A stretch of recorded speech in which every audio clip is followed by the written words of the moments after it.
حالتون خوب باشه. فرشید سهراب هستم، نوازنده و مدرس ساز سنتور. تو این ویدیو قصد داریم قطعه 37 از کتاب شیوه سنتورنوازی استاد پشنگ کامکار به اسم ترانه خراسانی رو با هم دیگه کار کنیم و نوازندگیش رو یاد بگیریم. قبل از هر چیز ممنون میشم که کانال یوتیوب من رو سابسکرایب کنید، این پست رو لایک کنید، نظراتتون رو کامنت کنید و این پست رو با دوستاتون به اشتراک بذارید. ممنون که تا آخر ویدیو با من هستید. بریم که یه ویدیو خوب داشته باشیم.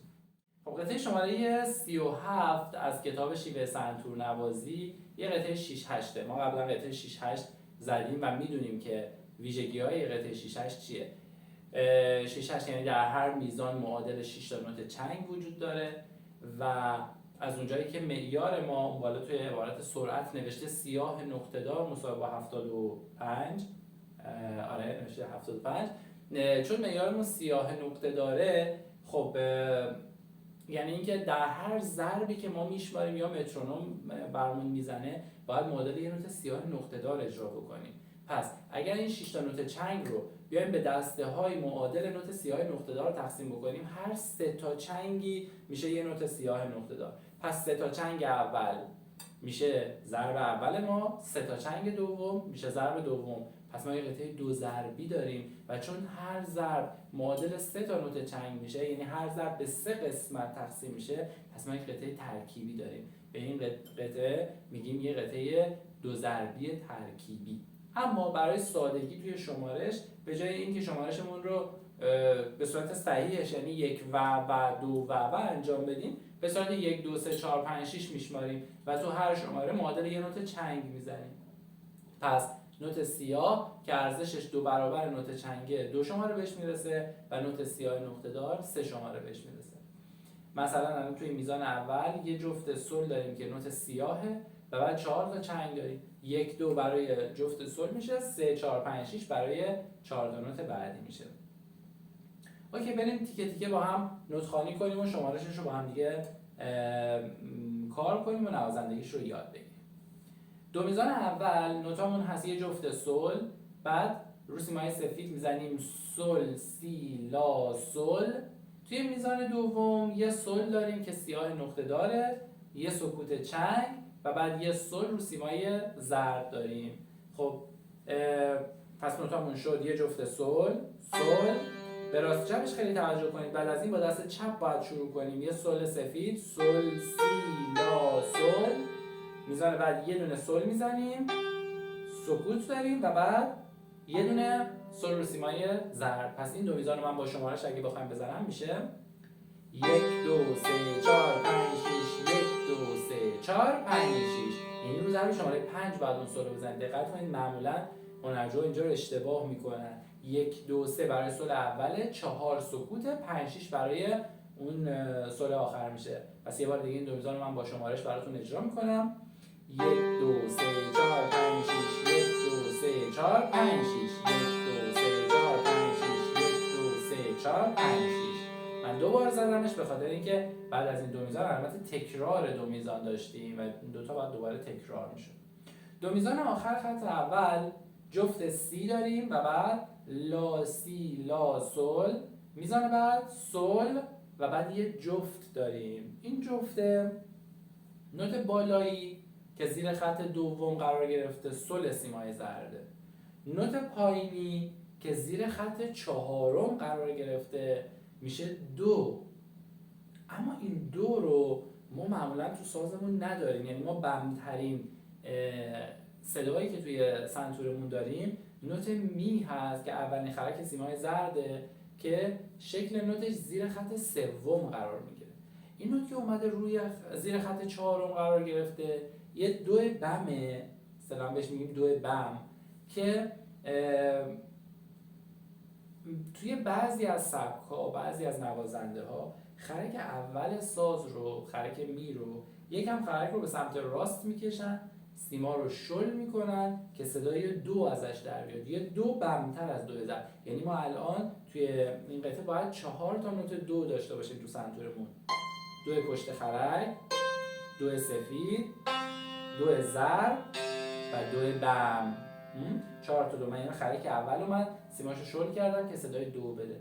اگر شما تو سازتون این نوت رو دارید که چقدر خوب و همینجا اجراش میکنید.